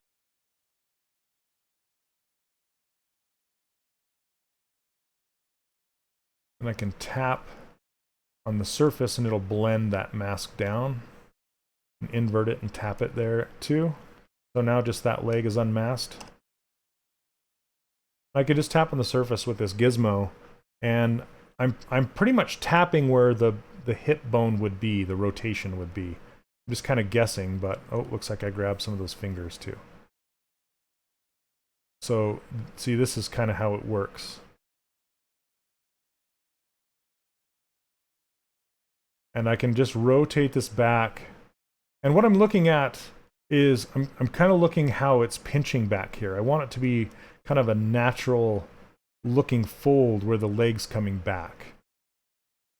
And then I can put it in this side and just kind of get that angle that's coming down and match it like that. Okay. Then I can just mask this next portion and then work my way down the leg. Since I already have everything else masked, that's why it's really nice to just work my way down the branches of the tree like I was explaining. Malachus, I tried it once and it didn't do justice for me. I struggled. I did a dragon. The dragon, it had big wings and everything, and I'm just like, oh, I'm gonna have to pose this and it's gonna be a pain, so I rigged it with the Z-Sphere rig. And it worked like 85% of the way. But things started to kind of come apart, like the wings would separate from the wing fingers, you know, and like the webbing. It's just, maybe it was a bad character choice at the time. I don't know. Yeah, I'm just haven't been a fan. And just so you know, every single character that you see from Infinity, we posed with Transpose Master just like this.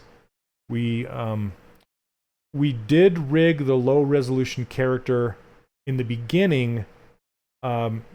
We just did some very, very rudimentary low resolution. After we would retopologize, we'd send it over to the rigging department. They would rig it just super fast, so we could do some extremely rough poses that we could then get approved by, say, like Marvel or Lucas or whoever needed to approve those poses. And what's cool about doing it this way is this gizmo is like a temporary bone in space. When you had that transpose line, this transpose line right here, this was the old way of doing it, right? Is using this transpose line.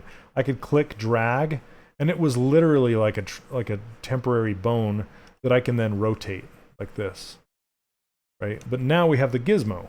So the gizmo, you kind of have to just think about the pivot point. All you should care about is the pivot point, and that's the center of this gizmo. And you shouldn't have to care about where it lives in the leg. All you have to care about is where it exists in the current camera plane that you're looking at that object in. Okay, and as long as you use this outer white circle, it's going to rotate on the camera's plane. So you don't have to worry about. I've seen a lot of people like perfectly get the gizmo centered in the mass of the leg, you know, just perfectly like a bone. You don't have to do that. All you need to do is, how I start is I hold down Alt and I tap on the surface where I want that gizmo to be.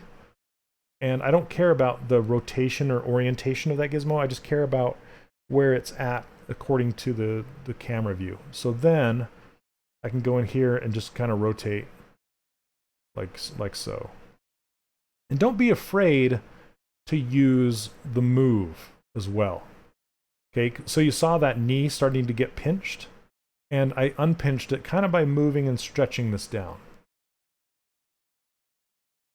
Okay, and one thing I didn't do, and you can't really see it from this side view, but if you think about this thing running, it's not, the legs aren't going to be perfectly down from its shoulders. Most of the time when animals run, their legs travel underneath them, you know, closer to the middle of the creature's body, so to hold that creature's weight.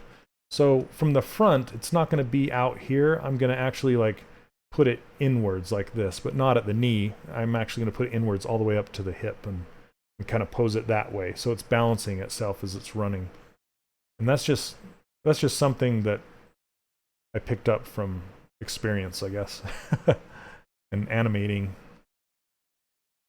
Okay, so now this last, whoops. Just want that leg to be way stretched out. Turn it this way so I can match that angle. More like this.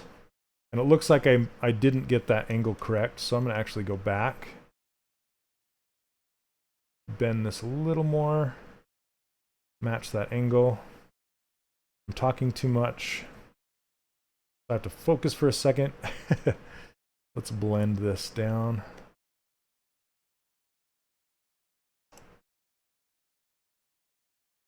Get that. Sound like a workout instructor. Get that stretch. So there's the stretch. You can use the move. Now I want to get this where this knuckle is bending. We'll go like this. Tap and move and just kind of bend this up, but it's I need to blend it before I do that. Sometimes you just kind of have to practice with that blending, because the more you blend the mask, the more it's going to have that rubber hose effect. But if you don't blend it, then it's going to kind of interpenetrate on itself, and you're going to get possibly too much of a crease. So sometimes you only want to blend it in one direction, because what happens when you go to blend a mask in ZBrush, it blends from the mask line towards the mask. It doesn't blend across that line in both directions. So if you want it to blend in both directions, you have to blend on one side, invert the mask, and then blend on the other side to get both sides. And it's kind of a pain in the butt, but that's how it works. Okay, so now I like the front of these toes, but not the back. So I'm going to manually go in here with my move brush and just kind of tweak that shape to get that kind of back knuckle point, as it were.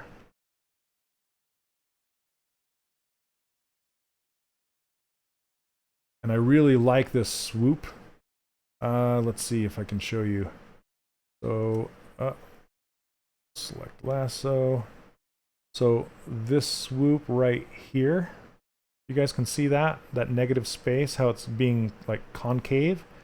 I want to get that, and so I'll manually do that with a move brush.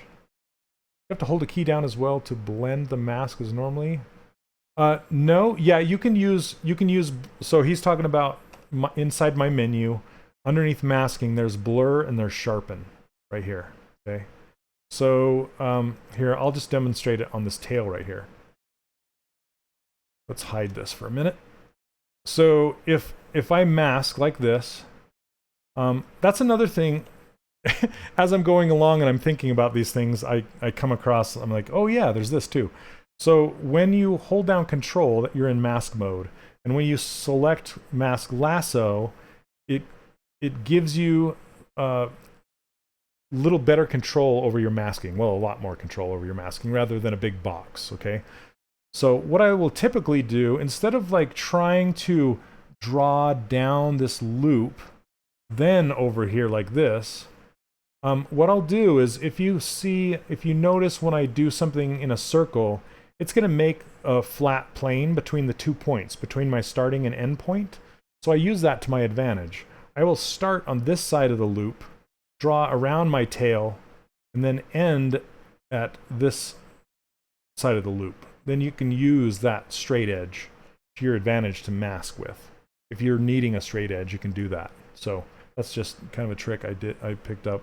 Then, this is what I'm talking about. If you hold down Control and you tap on the surface of your character, it's going to blend. That's the exact same thing as using blur mask in my menu. So right here, where is it? Blur mask right here. Okay, so that blended the mask from this line down the tail into the mask. Let me do it again. See that, how it blended like that? Now if I want it to blend into the body, I have to invert that mask, which is just Control and tap on the background, and then Control and tap on the body. And you'll see it's kind of subtle, but it blended into the body. So now I have a blend on both sides of that line, if that makes sense. Now it will deform much better than if I just did a hard edge on that mask. Okay, so hope that kind of explains things.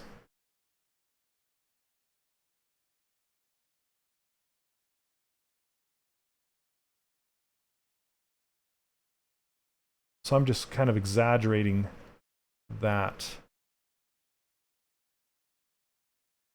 And I'm just looking for that smooth line that Kevin had drawn. So it's pinching right here, and I'm looking at this negative space right here. And then I can pull this out.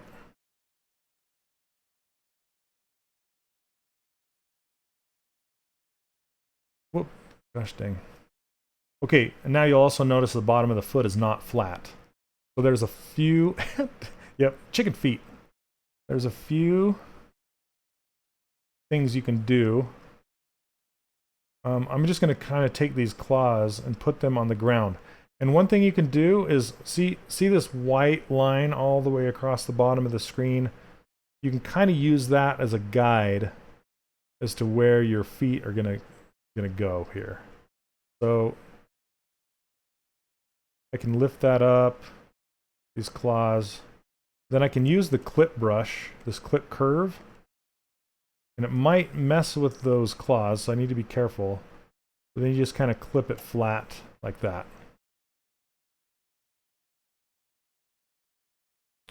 See how it kind of flattened the claws out right here? So then you can just come back in. I need to turn my intensity down and my RGB off. Then I can come in here and just kind of soften that out, smooth it, so it's not so crunched. Because what clip curve does, it actually grabs all of the geometry on the side of the fade and clips it and pushes it. Here, I'll show you. I'll show you what I mean. If I did this, see what it did? It takes all of the geometry that was on the faded side and pushes it to that dotted line, flat, like that.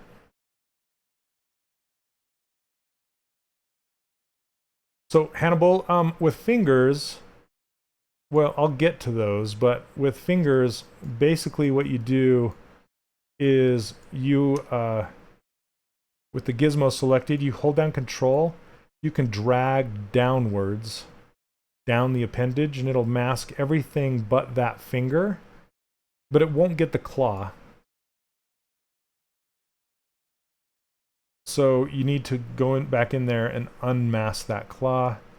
Then I just do it like I did the leg. I just kind of get the gizmo where I want it, and then and this is kind of what you're talking about, right? So it loses volume as you turn it like this. So what you can do is you can come in here and sharpen your mask, one click. Then it won't bend as much. And don't be afraid to move it like this. Then you have to go in there and clean it up. So usually your fingers bend towards your palm, into your palm. Never pose your fingers. I see this in brand new users of ZBrush all the time, or posing, is when they make a fist, all their fingers still have space between them when they're in a fist. Make a fist, there's no space between your fingers. It's really hard to do. It's hard to keep space between your fingers, and it's unnatural. So whenever you're posing your hand, try to get your fingers pushed together. Anyway, you would come back in here, and you can just kind of smooth it down like this, and then pull the knuckle back out. So you create that nice change of direction. See that? So you actually make a knuckle. And then you'll have that nice pinch at the bottom. Keep the volume. A lot of new posers a lot of new posers will also either have that finger bend. They'll either put it way too close to the other side or way too far away. You have to maintain that volume whenever you bend your fingers. So anyway, I'm gonna back out of this. That's kind of how you do it. What's up, Mord? Still, yep. You're like, hey, Seagull Rush. You arrived just in time to watch the end. Yep, I'm gonna wrap it up pretty soon here. Anyway, you can see that I basically got this back foot posed. Let's see. I'm just gonna look at this leg, and I want to look at the silhouette. See how this upper leg is kind of swooping in like this? I want to make sure it's doing that. Smooth that connection bit out just a little.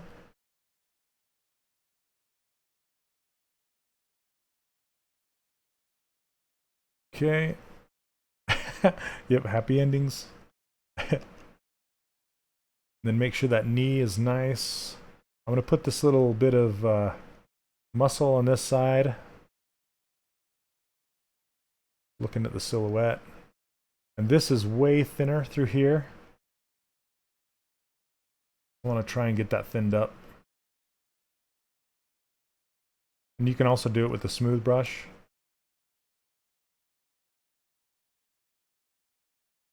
And exaggerate that heel. Really get that silhouette. Okay, and then underneath here, there's two changes of direction. There is this one that's kind of that peak through there. And then when it hits the ground, it changes again to straight. So you want to make sure you're really paying attention to all this stuff. It's not enough just to have the pieces in place. You have to really study what's happening and make it work for you.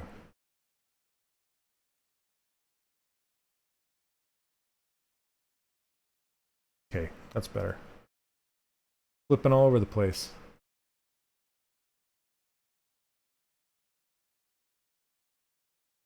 So Alex says, this is just for presentation, right? Are you going to bake the high res onto this pose mesh? This is just for posing. This is not the low resolution. This is not for a game or a movie. This is just for posing. Then I will go back up and it will put all the color and everything back on. Kind of how it works. Does mirror work with posable symmetry? Yeah, I believe so. Okay, I'm going to do one last thing before we go. When I was telling you I want to get that leg kind of bent inwards to support his weight, I'm going to re-mask this leg off. Excuse me. And then I'm going to switch to the mask pen and just hand paint this.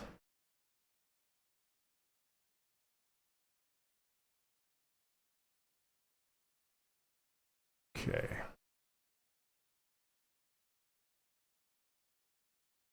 Okay.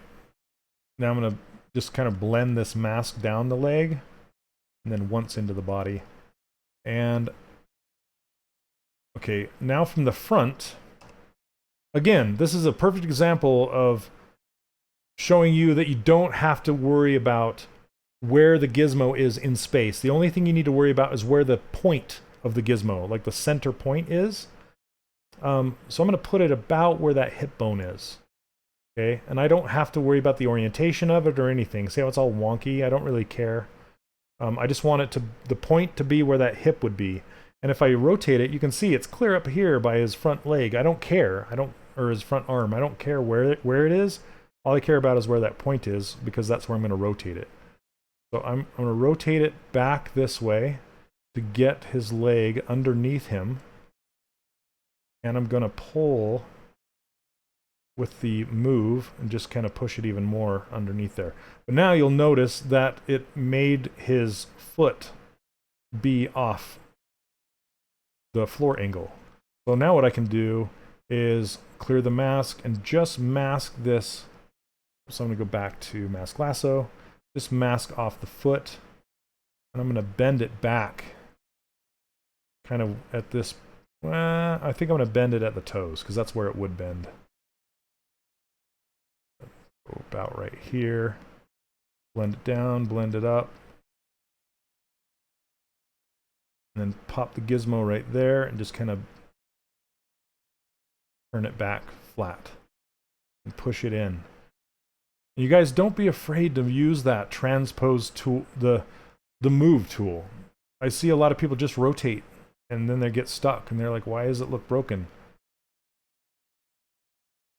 So now I have this angle right here. Now it's underneath him and supporting his weight.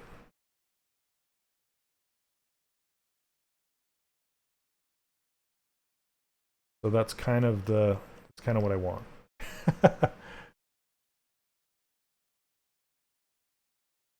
Oh, the creature? So what when I started the dragon, the dinosaur, I don't know offhand. I would have to go look. And I've kind of popped around and I did some stylized heads in between. So there is a list of all of my past streams on the live. I think it's, I'm trying to remember what the link is. Not live Boolean. I'll find it for you guys. Unless Moonmix finds it first. Okay, presenters. And me. Oh, you found it? Oh, you found the YouTube. Okay. Yep, author, Shane. So the bottom ones. So you found it, Moonmix. Thanks, dude. You got them all locked and loaded. All right. So if you go to that bottom link that Moonmix just posted, it's so ZBrushLIVE, author, and then me. You'll see all of my past streams, and you can kind of scroll through them, scroll through all the pages, or you can go to YouTube. The first link he posted, and you can see all. I think there's a playlist of all of my stuff. You can find it. So anyway, I'm going to push this back up to T-pose mesh. But before I do that, I'm going to show you guys something.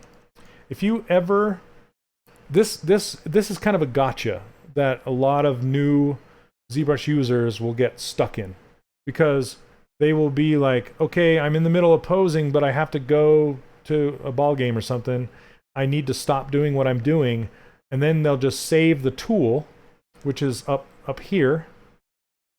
Save as. Problem with that is it's not going to save your posed state. So right now it's in a mode, it's in the transpose tool mode, like the transpose master mode. Sorry, it's posing essentially.